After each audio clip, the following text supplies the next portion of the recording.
Hey everybody, my name is Sherry Sutton and I am your marketing mentor. So excited to be here today every single week at this time. So Tuesday, noon Eastern Standard Time, I come live and answer your marketing questions. So if you have a question for next week, please send it my way. My email is sherry@sherrysutton.com, or you can direct message me in any of the places. Hey Natalia just got online. Excited for everybody else to start joining. All right, here is the number one question I get as a marketing mentor, and I got it about 3 times in the last week, so I'm going to answer it today.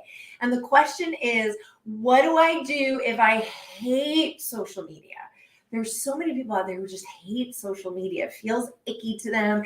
They don't like it. But everyone is convinced that the only way they're going to make money and the only way they're going to grow a business is if they use social media.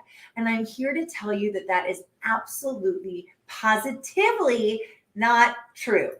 Social media is amazing. I'm not saying that, hey, you're watching this right now on social media. For my business, it's fantastic, but it's not necessary for every business. There are some where you need to, and then you're just going to have to frankly suck it up and do it anyway.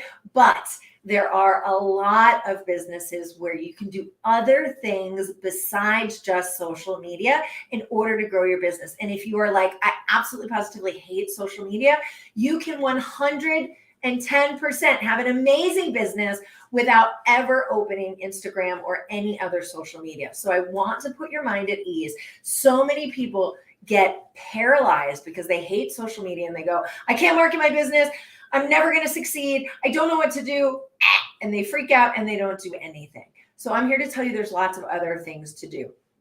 I'm finishing up this afternoon a presentation called 3 Marketing Myths That Are Killing Your Business. And I actually have a whole section where I talk about this.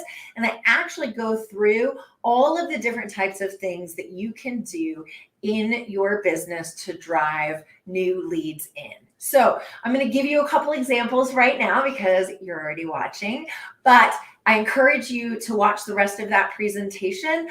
Send me a direct message. I'll send you the link. I won't have it live probably until later this afternoon. I ran out of time this morning before I could get it out to you.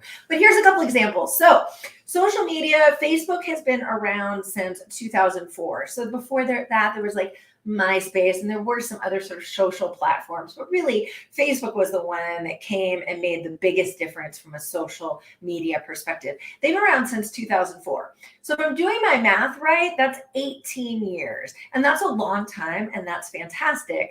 But people have been running businesses for thousands of years. So if they could do it before social media, so can you. And I'm going to give you a great example of a company that we all know that had innovative marketing that wasn't social media. So this is a cool story. In 1904, Jell-O, Jell-O, it's a little bit old fashioned now, but Jell-O shots, probably everyone here knows Jell-O shots.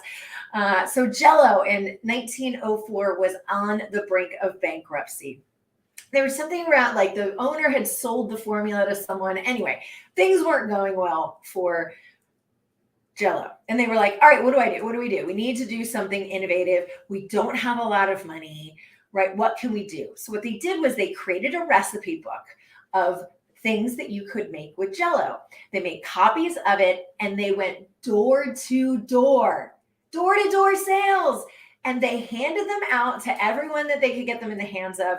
And Jell-O became the company that it is today, all by thinking of an innovative way to get their marketing message into the hands of people. So I recently worked at Brinks Home Security, and that business, as well as all of the home security businesses, is primarily still done through door-to-door sales. Now, that's true before the pandemic. I don't know since the pandemic. But before that, that business was still primarily generated from door-to-door sales, which is fascinating. You would think that someone like that is other things like they must be doing a lot of social media ads. And actually that's not the case. They're doing primarily door-to-door sales and direct mail, which is those mailers that you get in the mail. So there's lots and lots of other ways that you can market your business. And I'm going to share those with you in my 3 myths of marketing that are killing your business. I'm going to give you a couple more examples. Let me see if I have any questions coming in. All right, I don't see any other questions coming in. So I'm going to give you some other examples of companies who have marketed themselves off of social media and done really, really well. Think about the Super Bowl. Who watched the Super Bowl? I watched the Super Bowl. We actually had a party. It was really fun. But all those television commercials now, it's very expensive to put a television commercial together, particularly for the Super Bowl. But those marketers know that getting those eyeballs is going to lead to revenue. So they're willing to make that expenditure. Think about someone like these larger companies, right? Someone like who does commercials of the Super Bowl? Let's say Doritos, okay? They have what's called POS, it's point of sales advertising. So when you go into like Racetrack or 7-Eleven, you see all these signs, right, for Doritos. So that's one way they market themselves. They do sponsorships, right? So they do sponsorships of, I think do they have a bowl named after them? My poor husband, if he's watching this right now, he's mortified that I don't know all the football references, but you get the idea, right? So they sponsor different events. They do posters at different locations. They do billboard advertising. They do television. They probably do radio. I don't know. I don't listen to the radio very much, at least not radio with commercials. I actually have to say, for something like Doritos, I've never seen a social ad or social media. I'm sure they have it, but it's not a major part of the way that I know about their brand.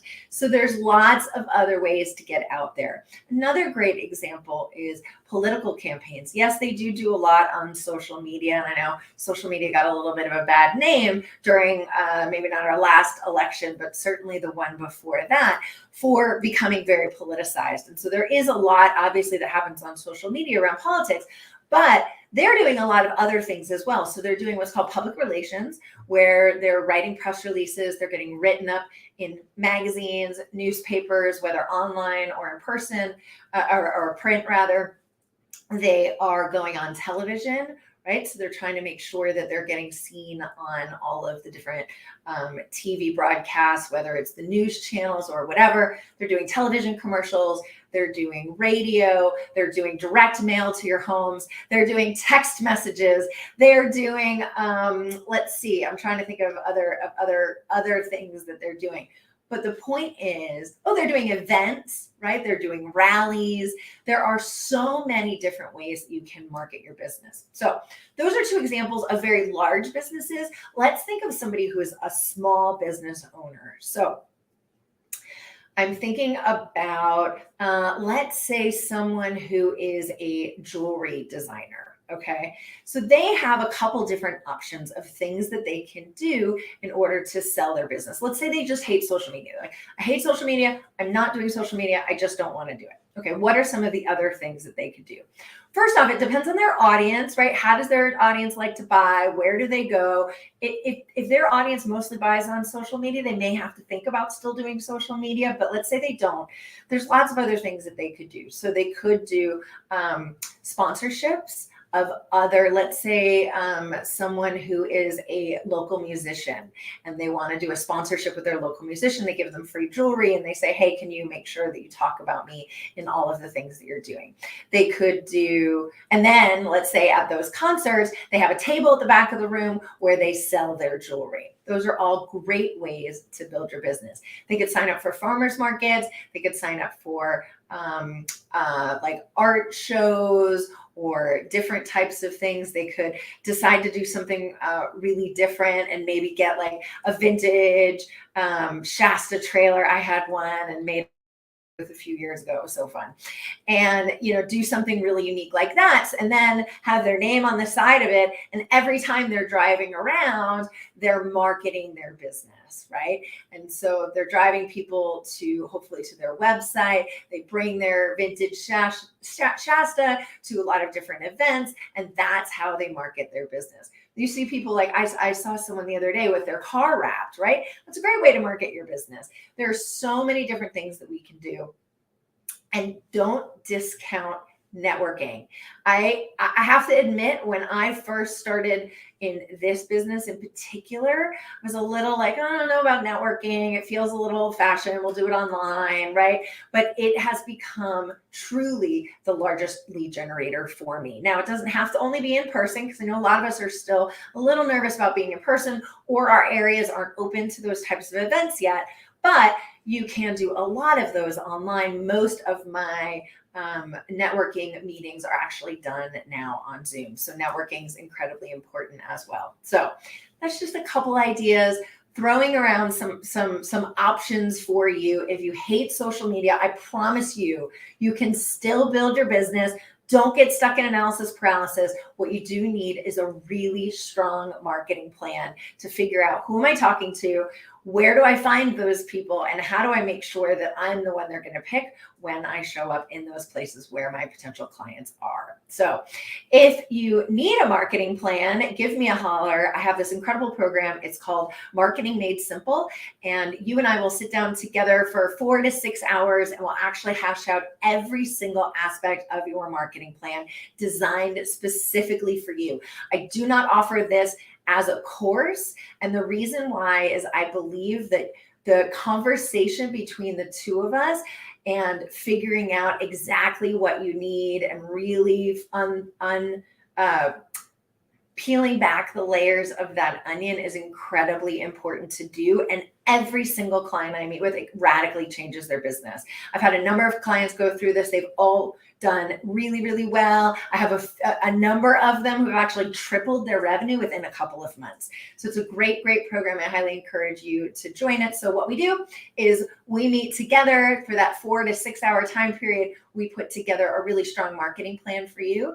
And then you get 3 months of ongoing support, if you would like, where you meet with me every single week or every other week, so that we can continue to work together and continue to coach you on all of the various aspects. So you are never left alone, again, feeling like I have no idea how to market my business. We will help figure that out for you. And if you already have a marketing plan and you just want a little bit more accountability, stay on top of the latest trends, I have a new program that's going to be coming out. I will be announcing it hopefully later this week, but super, super excited about that. It's a group coaching program, and every month we're going to meet every single week, and you'll also get a monthly newsletter on all of the trends that are happening in marketing, and you'll also get some one-on-one coaching time with me. So I'd love to work with you. Give me a holler if you have any questions. My email is sherry@sherrysutton.com. You can also direct message me at all the places where you're watching this. And I hope you have a great day. We'll see you next Tuesday at noon for the next live Q&A. Thanks so much. Bye.